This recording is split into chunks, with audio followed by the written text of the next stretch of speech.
আসসালামু আলাইকুম। আজকে আন্তর্জাতিক রাজনীতির মূলনীতি কয় ভাগ শাসন নিয়ে আলোচনা করব। এর আগে খ এবং গ বিভাগের সাজেশন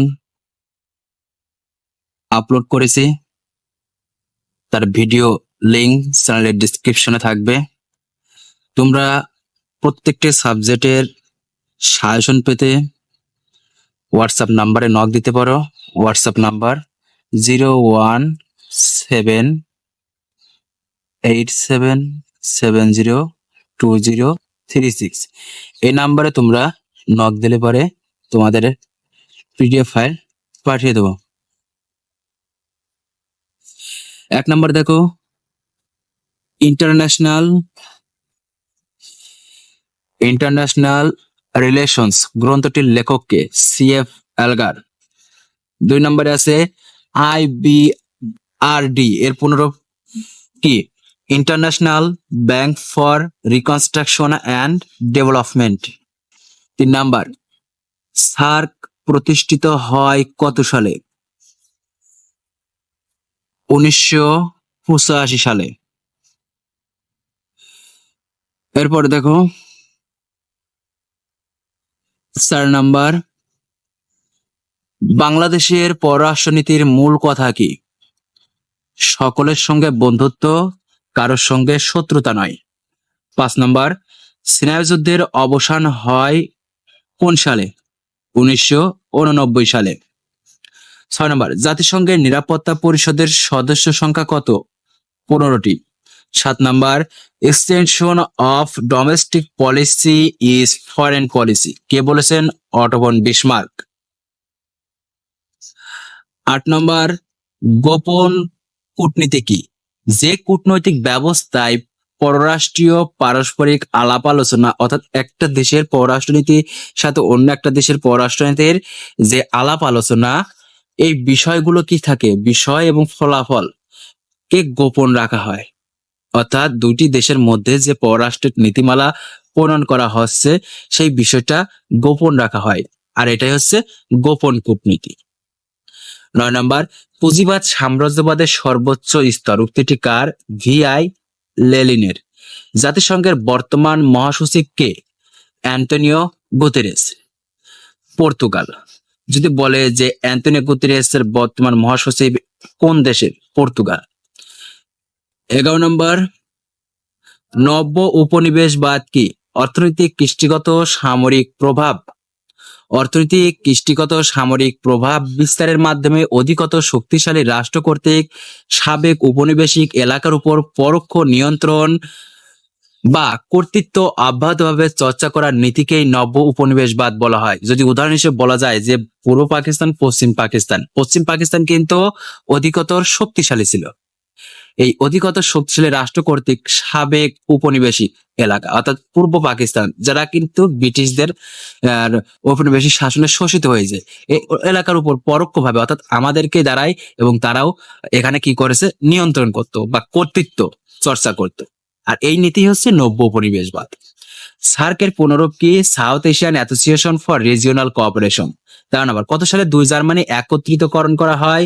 1990 সালের 3 অক্টোবর। 14 নম্বর, ডিপ্লোমেসি শব্দটি কোন গ্রিক শব্দ থেকে উৎপত্তি হয়েছে? ডিপ্লোমিয়া থেকে। 15 নম্বর, বাংলাদেশের সংবিধানে কত নম্বর অনুচ্ছেদে পররাষ্ট্রনীতির কথা উল্লেখ আছে? 25 নং অনুচ্ছেদে। 16 নম্বর, অভ্যন্তরীণ নীতির সম্প্রসারণ হচ্ছে পররাষ্ট্রনীতি উক্তিটি কার? Otto von Bismarck. 17 নম্বর, নিরস্ত্রীকরণ কি? নিরস্ত্রীকরণ বলতে কোন রাষ্ট্রের সেনাবাহিনীর সংখ্যা, অস্ত্রশস্ত্রের ব্যবহার হ্রাস, সীমাবদ্ধতা, নিয়ন্ত্রণ বা বিলুপ্তি করাকে বোঝায়। অর্থাৎ কোন দেশের সেনাবাহিনীর সংখ্যা, আমরা জানি যে প্রত্যেকটা দেশে তার সার্বভৌমত্ব রক্ষা করার জন্য বিভিন্ন সামরিক বাহিনী আছে, তার মধ্যে উল্লেখযোগ্য হচ্ছে সেনাবাহিনী।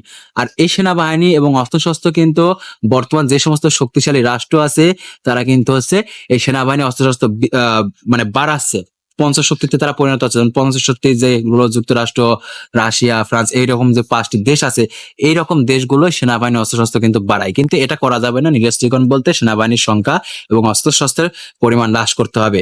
বর্তমান বিশ্বে যে যুদ্ধ হচ্ছে, এরা কিন্তু পারমাণবিক অস্ত্রশস্ত্র কিন্তু বাড়াচ্ছে। 18 নম্বর, হটলাইন কি?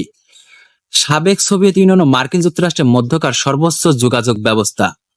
19 নম্বর, এশিয়ান এর পুনরূপ হচ্ছে association of south east Asian nation. 20 নম্বর, আন্তর্জাতিক আদালতের বিচারকের সংখ্যা কত? 15 জন। জাতিসংঘের সদর দপ্তর কোথায়? নিউ ইয়র্কে। 22 নম্বর, চূড়ান্ত লক্ষ্য যাই হোক না কেন, ক্ষমতা হচ্ছে আন্তর্জাতিক রাজনীতির একান্ত লক্ষ্য। উক্তটি কার? Hans J Morgenthau. 23 number, SALT এর পুনরূপ হচ্ছে strategic arms limitation talks. 24 number, political among nation. উক্তিটি কার? Hans J Morgenthau. 25 number, veto ক্ষমতার সম্পূর্ণ রাষ্ট্রের সংখ্যা কয়টি? 5টি। অর্থাৎ একটা দেশ এই ভেটো ক্ষমতা, অর্থাৎ যেটা আমি মানি না, এরকম 5টা দেশ, যেটা বললাম যে মার্কিন যুক্তরাষ্ট্র, ফ্রান্স, এরকম সহ, যেমন রাশিয়া, এরকম 5টি দেশ আছে যে দেশগুলো কি একটা রাষ্ট্রের মানে নিয়ম নীতি অন্য রাষ্ট্র মানতে চায় না, অর্থাৎ আরেকজনের থেকে বড়, এটাই তাদের মনোভাব পোষণ করে। 26 নম্বর, কত সালে ফরাসি বিপ্লব হয়? 1789 সালে। 27 নম্বর, এশিয়ানের সদর দপ্তর কোথায়? ইন্দোনেশিয়ার রাজধানী জাকার্তায়। 28 নম্বর, সাপ্টের পুনরূপ South Asian free trade area. 29 number, সার্কের সদর দপ্তর কোথায়? নেপালের রাজধানী কাঠমান্ডুতে। 30 নম্বর, ন্যাটো গঠিত হয় কত সালে? 1949 সালে। 31 নম্বর, দ্বিমেরু বিশ্ব ব্যবস্থায় কোন কোন রাষ্ট্রকে বিশ্বের নিয়ন্ত্রক বলে মনে করা হয়? মার্কিন যুক্তরাষ্ট্র ও সোভিয়েত ইউনিয়ন। 32 নম্বর, নিরাপত্তা পরিষদের মোট সদস্য সংখ্যা কত? 15 জন। 33 নম্বর, আন্তর্জাতিক রাজনীতি অধ্যয়নের যে কোনো দুটি পদ্ধতির নাম লেখো। ঐতিহাসিক ও ব্যবস্থাপক পদ্ধতি। 34 নম্বর, ইউএনসিটিএডি এর পুনরূপ হচ্ছে United Nations conference on trade and development. 35 নম্বর, আন্তর্জাতিক আইন নামটি প্রথম কে ব্যবহার করেন? Jeremy Bentham. 36 নম্বর, নিরাপত্তা পরিষদের অস্থায়ী সদস্য সংখ্যা কত? 10টি। 37 নম্বর, আইএমএফ কত সালে প্রতিষ্ঠিত হয়? 1945 সালে। 38 নম্বর, ন্যাটো কি একটি সামরিক জোট?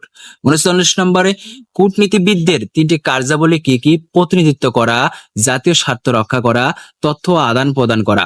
অর্থাৎ প্রতিনিধিত্ব করা, জাতীয় স্বার্থ রক্ষা করা, তথ্য আদান প্রদান করা, এটা কূটনীতি, পররাষ্ট্রনীতি কিন্তু এইটাই হয়।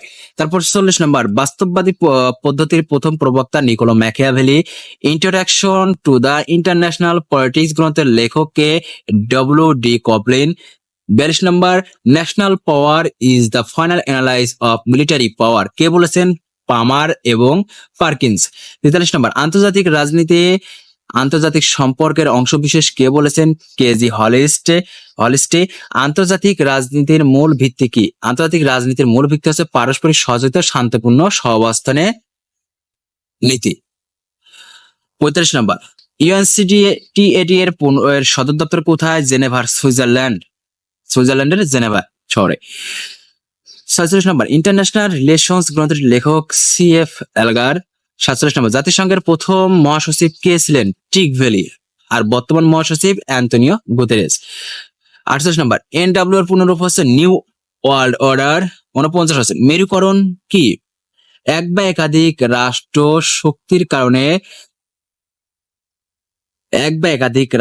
শক্তির কারণে রাজনীতির স্বার্থে এক বা একাধিক মেরুতে অবস্থান গ্রহণের প্রক্রিয়াকে মেরুকরণ বলে। 50 নম্বর, কলোনি শব্দটি কোন শব্দ থেকে এসেছে? রোমান শব্দ কলোনিয়া।